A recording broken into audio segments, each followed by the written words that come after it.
2012 කුලක ගාන. පළවෙනි ප්‍රශ්නෙට යන්න කලින් අපි ප්‍රශ්නේ කියවලා ඉමු. 2012 කොළඹ ජාත්‍යන්තර පොත් ප්‍රදර්ශනයේදී පොත්හලකට තිබූ පොත් වර්ග 100ක් පිළිබඳ තොරතුරු ඇතුළත් අසම්පූර්ණ වෙන්රූප සටහන පහත දැක්වේ. හරි. මේ මොකක්ද දීලා තියෙන අපිට 2012 වර්ෂයේ කොළඹ ජාත්‍යන්තර පොත් ප්‍රදර්ශනයේ තිබූ පොත්හලක පොත් වර්ග 100ක. එතකොට මෙතන සාරවත් කුලකේ අපිට එන්න ඕනේ පොත් වර්ග 100ක්. අපි 100 දාලා මෙන්න මේ විදිහට වරහන දාගන්නවා. ඊළඟට අපිට තිලෙන පළවෙනි ප්‍රශ්න බලමු. දී අපි වෙන්රූප සටහන පිටපත් කරගන්න. අපි දැන් පිටපත් කරගෙන තියෙන්නේ සිංහල මාධ්‍ය. සිංහල මාධ්‍ය මේ පැත්තේ තියෙනවා. මෙතන පරිවර්තන පොත් තියෙනවා. සිංහල මාධ්‍ය කොටස තියෙන්නේ මෙතන. පරිවර්තන කොටස තියෙන්නේ මෙතන. මෙතන මේ කොටස විද්‍යා පරිවර්තන. එතකොට මෙතන කොටස සිංහල මාධ්‍ය පරිවර්තන විද්‍යාව. එතකොට මෙතන සිංහල විද්‍යාව. එතකොට ඔයගලන්ට ලේසියෙන් හොයාගන්න ඔයගලන්ට දාගන්න පුළුවන් මෙතනින් සිංහල විද්‍යාව. එහෙම තියනකොට එහෙම දාගන්න පුළුවන්. අකුරු දාලා ඔයගලන්ට දාගන්න පුළුවන්. එතකොට මෙතන සිංහල මාධ්‍ය. සිංහල මාධ්‍ය මෙතන පරිවර්තන. මෙතන පරිවර්තන. මෙතන පරිවර්තන විද්‍යා පරිවර්තන. එතකොට මෙතන විද්‍යා පරිවර්තන. එතකොට මෙතන මොනවද තියෙන්නේ? මෙතන පරිවර්තන පොතේ සිංහල මාධ්‍ය. එතකොට මෙතනට අයිති වෙන සිංහල මාධ්‍ය කොලකේ ටික සිංහල මාධ්‍ය පරිවර්තන. මේ මොනවද තව? විද්‍යා. හරි. මෙතන සිංහල මාධ්‍ය. මෙතන සිංහල මාධ්‍ය රවුම විද්‍යා බෝල දැන් මෙතනින් ඉවරයිනේ. එතකොට දැන් මෙතන තියෙන සිංහලයි පරිවර්තනයි විතරයි. සිංහලයි පරිවර්තනයි. හරි. අපි දැන් ප්‍රශ්නට යමු. එතකොට මෙහෙම දාගත්තාම ඕගොල්ලන්ට ලේසි වෙනවා ගාන හදද්දී. ඕගොල්ලෝ මේක ගාන දිදා ගන්න එපා. මේක මකලා අයින් කරගන්න. හරි. ඒක ඕගොල්ලෝ පේපරේදී වගේ මාක් කරගන්න. ප්‍රැක්ටිකල් වගේ. හරි. මේකේ ඉලා තියෙන ප්‍රශ්නේ දී අපි වෙන්රූප සටහන පිටපත් කරගෙන සිංහල මාධ්‍ය නොවන විද්‍යා පරිවර්තන. සිංහල මාධ්‍ය කුලකයේ මේක නම් සිංහල මාධ්‍ය කුලකේ හැර අනිත් කොටස. එතකොට මේක සිංහල මාධ්‍ය මේ ටික තමයි සිංහල මාධ්‍ය නොවන කොටස. මේගොල්ලෝ කියලා තියෙන්නේ සිංහල මාධ්‍ය නොවන විද්‍යා පරිවර්තන. මෙතන අහලා තියෙන පරිවර්තන කුලකයේ විතරක් නෙවෙයි මෙතන කියලා තියෙන්නේ විද්‍යා පරිවර්තන කියලා. එතකොට විද්‍යා පරිවර්තන කොටස මොකද්ද? මෙන්න මේ කොටස. ඒ කොටස ඒගොල්ලෝ කියලා තියෙනවා විද්‍යා පරිවර්තන කොටස ඒ පෙදෙස අඳුරු කරන්න කියලා. අඳුරු කරනවා කියලා මේකේ බඩිකුරුට ගාලා හරියනවද? නෑ. ඒකට අපි ගන්න ඕනේ අඩි රෝලක්. අඩි රෝලක් හරි නැත්නම් තමන්ගේ පැන්සලෙන් කෙලින් ඉරි ගහන්න පුළුවන් නම් එහෙම ගහන්න පුළුවන්. නැත්නම් අඩි රෝලක් අරගෙන උගලන්ට ලේසියෙන්ම ගහගන්න පුළුවන් ඉරි ටික. මෙතනදී පරිවර්තන කොටස විද්‍යා පරිවර්තන කොටස මෙන්න මේ විදිහට අඳුරු කර ගන්නවා. සමාන විදිහට ඉරි ගහ ගන්න ඕනේ. නැත්නම් මෙතන වැඩිපුර ඉරි ගහලා කැත කරගන්න එපා. හරි. ඊළඟට අපි දෙවෙනි ප්‍රශ්නට යමු. අපි පළවෙනි ප්‍රශ්නේ ඉවර කළා. දැන් දෙවෙනි ප්‍රශ්නට යමු. ඊළඟට කියලා තියෙනවා දෙවෙනි ප්‍රශ්නේ පළවෙනි ප්‍රශ්නේ විදිහට රෝමි ඉලක්ක අංක කියලා මම දාගන්නවා. දෙවෙනි ප්‍රශ්නෙට මම රෝමි ඉලක්ක අංක කියලා මෙතනින් දාගන්නවා. ඊළඟ දෙවෙනි ප්‍රශ්නේ අහලා තිනවා පරිවර්තන පොත් 70ක් තියෙනවා. හරි. දැන් මොකද පරිවර්තන කුලකේ? දැන් මේක කිව්ව අපි සිංහල මාධ්‍ය කුලකේ කියලා. මේ දිනේ පරිවර්තන කුලකේ. මේකට අයිති වෙනවා හැම පරිවර්තන පොතක්ම. ඒ කියන්නේ සිංහල මාධ්‍ය පරිවර්තන අයිති වෙනවා, පරිවර්තන සිංහල මාධ්‍ය විද්‍යා පොත් අයිති වෙනවා, පරිවර්තන විද්‍යා පොත් අයිති වෙනවා. එතකොට මේ සම්පූර්ණ පරිවර්තන කුලකෙට තමයි මේගොල්ලෝ කියලා තියෙන්නේ පරිවර්තන පොත් වර්ග කියලා. එතකොට පරිවර්තන පොත් වර්ග සම්පූර්ණ කීයක් තියෙනවද? 70ක් තියෙනවා. එතකොට අපේ කුලකේ මෙන්න මේ මැදින් දාගන්නේ නැහැ. ඒක දානවනේ මේ කුලකේ මේ ධාරේ අයිනේ තියෙනවනේ මේ රවුමේ. අන්න එතනින් අපි 70යි කියලා දාගන්නවා. ඒක ඒ හේතුව මේ හැම එකටම පොදුයිනේ මේ 70 පරිවර්තන කියන්නේ 70. එන්න මෙතනින් දාගන්න. ඊළඟට සිංහල මාධ්‍ය නොවන. සිංහල මාධ්‍ය නොවන කොටස මොකක්ද කියලා අපි හොයාගන්න. දැන් සිංහල මාධ්‍ය රවුම් මෙතන. ඉතින් සිංහල මාධ්‍ය නොවන්නේ නම් මෙතනින් ඉතුරු කොටස. එතකොට මේ කොටස සිංහල මාධ්‍ය නොවන කොටස. එතන කියලා තියෙනවා විද්‍යා පරිවර්තන පොත් 40ක් තියෙනවා. එතකොට මෙතන තියෙන්නේ සිංහල මාධ්‍ය පරිවර්තන කොටස. එතකොට මෙතන තියෙන්නේ විද්‍යා පරිවර්තන කොටස. මේගොල්ලෝ කියලා තියෙන්නේ විද්‍යා පරිවර්තන 40ක් තියෙනවා කියලානේ. එතකොට ඔයගොල්ලෝ මෙතනින් දාන්න එපා 40යි කියලා. එතකොට මෙතනින් දැම්මොත් මේක දැම්මා වගේ මෙතනින් දැම්මොත් වැරදි. මෙතන හේතුව වැරදි වෙන්න මෙතන පරිවර්තනත් සිංහල මාධ්‍ය පොතුත් තියෙනවනේ. පරිවර්තන සිංහල මාධ්‍ය පොත් මෙතන මේ කොටසේ මෙතන තමයි කොටසේ තියෙන්නේ පරිවර්තන විද්‍යා පොත්. ඒ හින්දා මෙතන ඇතුළෙන් දාගන්නවා අපි 40යි කියලා. ඒක ඇතුළට එන්න ඕන හින්දා. හරි. ඊළඟට කියලා තියෙනවා සිංහල මාධ්‍ය විද්‍යා පරිවර්තන පොත් වර්ග කොපමණ වියද කියලා. සිංහල මාධ්‍ය පරිවර්තන විද්‍යා සිංහල මාධ්‍ය පරිවර්තන පොත් තමයි ඇහුවේ. එතකොට මෙතන අපිට දීලා තියෙනවා පරිවර්තන බෝලය.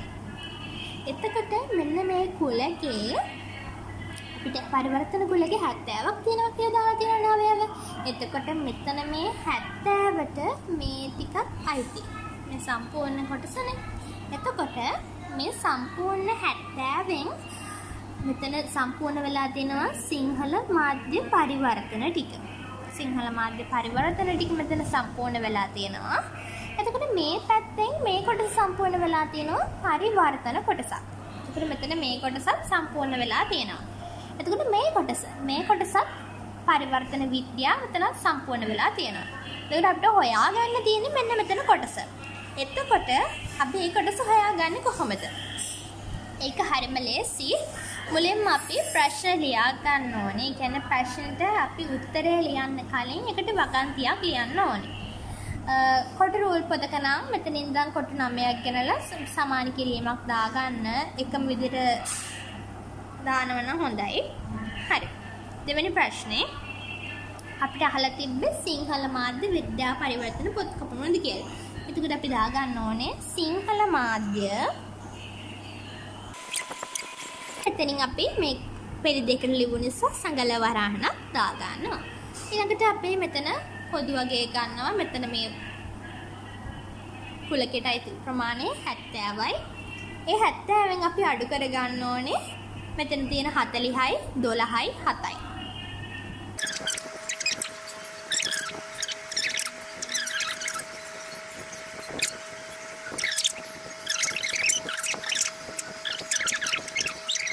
මෙතනට එන උත්තරය අපි දැන් මෙතනට දා ගන්න ඕනේ.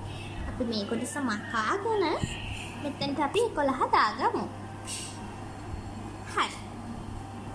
එතන කියලා තියෙන්නේ පරිවර්තන විද්‍යා සිංහල පරිවර්තන විද්‍යාව. හරි. ඊළඟ ප්‍රශ්නෙට යමු දැන්.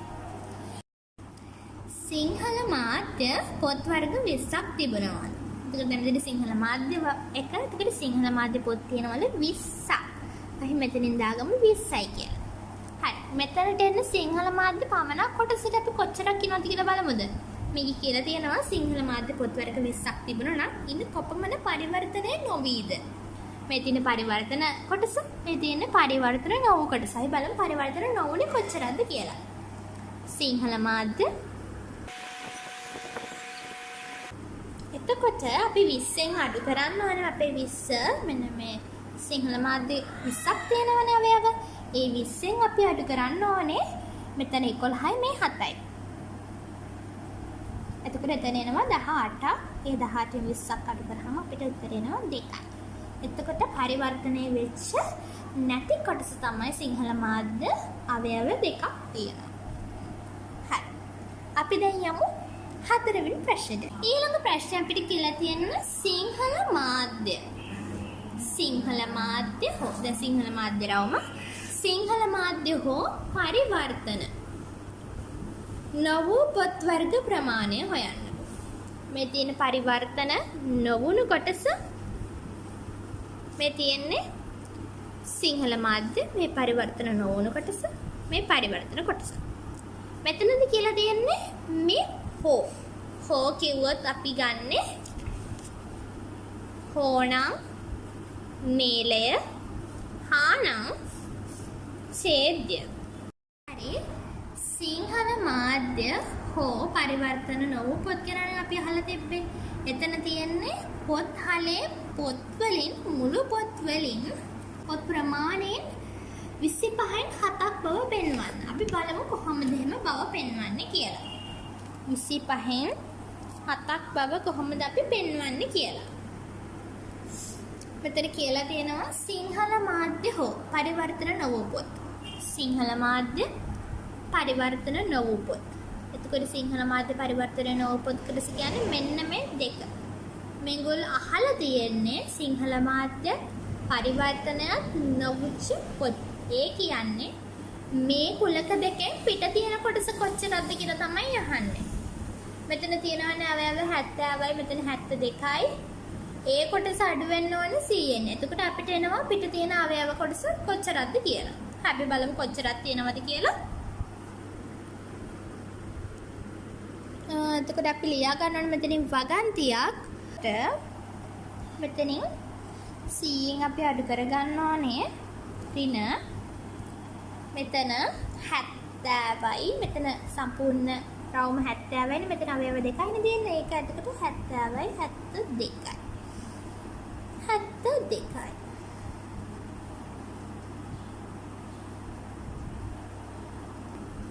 එතකොට 162ක් අඩු කරාට පස්සේ 28යි. හරි. එතකොට අපිට ඉතුරු පොත් සංඛ්‍යාව වෙනවා පොත් 28ක් එළියේ තියෙනවා. ඒ පොත් සිංහල මාධ්‍යයක් නෙවෙච්ච පරිවර්තනයක් නෙවෙච්ච විද්‍යා පරිවර්තනයක් නොවන පොත් තමයි මේ 28. අපිට දැන් මේගොල්ලෝ කියවනේ මේ මුළු පොත් වලින් 7න් 25ක් බව පෙන්වන්න කියලා. අපි බලමු කොහොමද එහෙම කරන්න කියලා. අපිට මුලින්ම අවශ්‍ය වෙනවා පොත් ගණන. මේක තමයි අපේ පොත් හලේ තියෙන මුළු පොත් ගණන 100ක් තියෙනවා. අපිට දැන් ඊළඟට කියලා තියෙනවා පුතේ මේ NS කියලා දා ගන්න ඕනේ නැහැ. මම නිකන් කිව්වා ඔයගලන්ට. ඊළඟට මෙතන කියලා තියෙනවා අපිට හොයන්න කියලා. ඒකට අපි මුළු ගාන අපි යටින් දා ගන්න ඕනේ. අපිට දැන් හම්බුණා මෙතන කොහෙටවත් නැති කොටස 28. ඒ කියන්නේ සිංහල මාධ්‍යයක් නොවිච්ච පරිවර්තනයක් නොවිච්ච කොටස තමයි අපි කිව්වේ 28 කියලා. ඉතින් මේ 28 මෙතනින් දාගමු. හරි. අපි මේක ඔයගලන්ට කැමති නම් දෙවරක් චක්‍රයෙන් කපන්න පුළුවන්. ඒ කියන්නේ ඔයගලන්ට මෙතන කපන්න පුළුවන් විදිහට කපන්න ඕනේ. ඉතින් මට හිතෙනවා මෙතනදී අපිට ලේසියෙන්ම ඉවරයක් කරගන්න පුළුවන් මේ කොටස 4 වරක් වලින් කැපුවොත් කියලා. ඉතින් අපි 4 වරක් වලින් කපමු. එතකොට මෙතන කැපුවොත් 7යි 100 කැපුවොත් 25යි. ඔයගලන්ට මෙතන බෙදලා ගන්න පුළුවන්. හරි. එතකොට මෙතන අපිට එනවා 7න් 25. අපි දැන් 7න් 25 බව පෙන්නුවා. ඊළඟ අන්තිම ප්‍රශ්න අපි කතා කරමු එහෙනම්.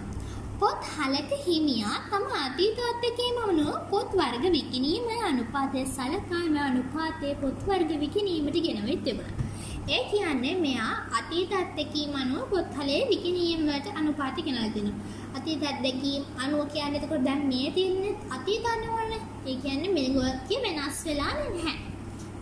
තිබ්බ අනුපාතය වෙනස් වෙලා නැහැ. ඒ කියන්නේ. එතකොට විකිණීමට ගෙන තිබුණේ. ඒ කියන්නේ මේ විදිහටම තමයි යා කලිනුත් විකුණලා තියෙන්නේ. පොත්වලට පැමිණෙන සිසුවෙක්. හරි. අපි ඒක අපි රූපරාමයකින් බලමු. හරි. දැන් අපි හිතමු මේක තියෙන්නේ මේක තමයි පොත්වල කියලා. හරි. දැන් මේ පොත්වලට එනවා පොත්වලට එනවා පුතේ කවුද? සිසුන්. පැමිණෙන සිසුන් අතරින් අහඹ සිසුවෙක්. හරි. දැන් මේ පොත් හලට එනවා පොත් ගන්න සිසුවෝ. දැන් මේ එන සිසුන් අතරින් දැන් එක සිසුවෙක් අපි ගමු. අහඹ සිසුවෙක්. හරි. එතකොට මේ සිසුවා සිංහල මාධ්‍ය පරිවර්තන පොත් වර්ගය තෝරා ගැනීමේ තියෙන සම්භාවිතාව. හරි. මේ ළමයා සිංහල මාධ්‍ය මෙතන තියෙන්නේ මෙතන පුතේ. සිංහල මාධ්‍ය පරිවර්තන පොත්. සිංහල මාධ්‍ය පරිවර්තන පොත්. වර්ගයේ තෝරා ගැනීමේ සම්භාවිතාව. මෙන්න මේ වර්ගයේ සිංහල මාධ්‍ය පරිවර්තන පොත් තෝරා ගැනීමේ සම්භාවිතාවය තමයි අපිට හොයන්න තියෙන්නේ.